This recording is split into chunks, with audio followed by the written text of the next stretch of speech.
So here's where we finished last video, and this is where we ended up today. Let me show you how we got there. Here's everything hitting the wall today. We're loading up this section with 21 team transports, including some absolute grails. We've got a mix of JDM, American muscle, European supercars, and even a few old school classics that we might throw in if the layout looks right. Let's get these on the wall. First up is a Lamborghini Reventon on the flip side or hauler. The contrast between the silver Lambo and the murdered out black transporter is insane. It's easily one of the cleanest looking team transports Mattel has dropped. Plus, that card art is just top tier. Next up, the Sauber C9 on the Fleet Flyer. The matching blue to black striping across both the hauler and the car makes this one of the most cohesive team transports in the line. It just looks right on the wall. The car and the transporter complement each other perfectly. And I think the Lambo and the Sauber sitting underneath all these exotic envies is really tying the wall together nicely. Next up, I pulled out the Porsche 917 LH sitting on the Fleet Flyer. But right as I was about to tack it to the wall, I remembered I have a Porsche 911 GT1 from Circuit Legends, so I'm going to have to hold off and keep those together. Next up is a 16 Mercedes AMG GT3 sitting on the Fleet Street hauler. I'm noticing a pattern here. I clearly have a soft spot for silver and black paint schemes, and this set nails it. I really think premium is on top, team transports in the middle was the right design layout. What do you guys think? Let me know in the comments. Moving right along, we have the Porsche 962 on the Sakura Sprinter. This one features that iconic red and yellow shell livery with Porsche branding splashed right across the side of the hauler. It looks amazing on its own, but what really sets this piece off for me are the crisp white wheels on both the race car and the truck. The extra pop of white against the red and yellow is such a clean touch. But honestly, I think the yellow, red, and white combo is legendary on any Porsche. Here's a quick look at how the wall is coming along, and it's finally taking shape. I think it looks awesome. Feels good to see some real progress.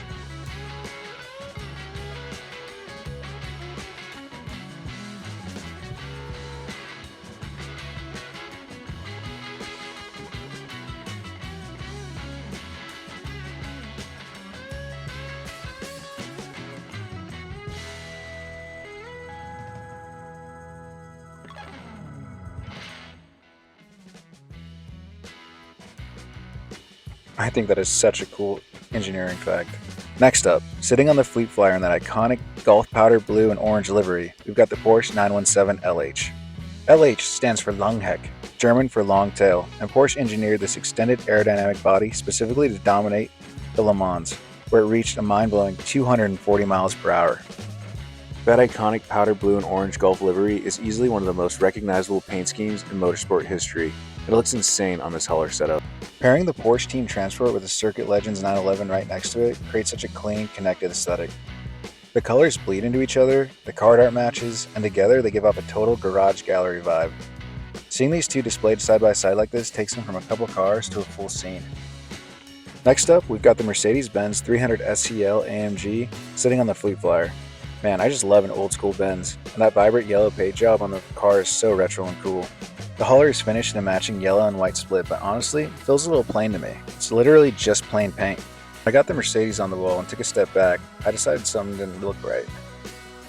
I wanted the Porsches to go with the Porsches and the Mercedes to go with the Mercedes, so I swapped them. I pulled the shell Porsche off the wall, pulled the Mercedes off the wall, and swapped them around. I think it looks much more cohesive like this. Got the shell set next to the Golf set, the Mercedes, old school Mercedes with a new school Mercedes. I think it looks a lot better. What do you guys think about this setup so far? Let me know in the comments because I'm genuinely taking suggestions. And here's where we're at so far. Quick little recap, I think it looks pretty good. Next up, we've got the Nissan Skyline GTR sitting on the Sakura Sprinter, and this pair just looks mean. The hauler sports that classic Advan livery, fading from pitch black into bold red with those sharp diagonal stripes. For anyone wondering, Advan is Yokohama's legendary racing tire brand, famous worldwide for this exact red and black scheme. And then you've got the Skyline GTR sitting on top, mostly blacked out with some clean red accents to match. The Skyline is an absolute JDM royalty piece. Next up, we've got the 96 Accord on the Fleet Street, and this one is insanely cool. We're really starting to dip into a full JDM theme now, and they killed it with the details. The car is decked out head to toe in that iconic green and red Castrol racing livery, and on top of it, it's rolling on top of bright green rims that just set the whole look off. I think it fits perfectly underneath those Fast and Furious JDM cars. Next up, we've got the Nissan 300ZX GTS on the Euro hauler. And the red and blue theme on this set is razor sharp. The color is finished in bold red with blue side panels, gray rims, and that classic Nissan logo across the trailer. Sitting up top, the 300ZX matches the scheme perfectly, and I think those gold mesh spoke wheels are so sick. Quick fact on this monster. Back in '94, this exact twin-turbo V6 race car went straight to Daytona and Sebring, won its class in both, and took home an unbelievable overall victory at Sebring. The first time a GT car had done that in over a decade. Next up, we've got the Nissan Fairlady Z on the Sakura Sprinter hauler.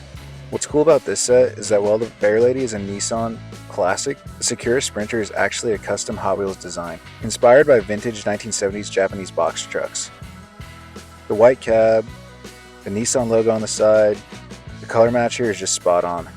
I think the wall is really starting to come along. All the pops of color, the different card art, the cars, it looks like one giant cohesive poster. Next up, we've got absolute perfection. The 70 Plymouth Superbird sitting on the wide open trailer, rocking that iconic Union 76 blue and orange livery. You cannot miss this setup.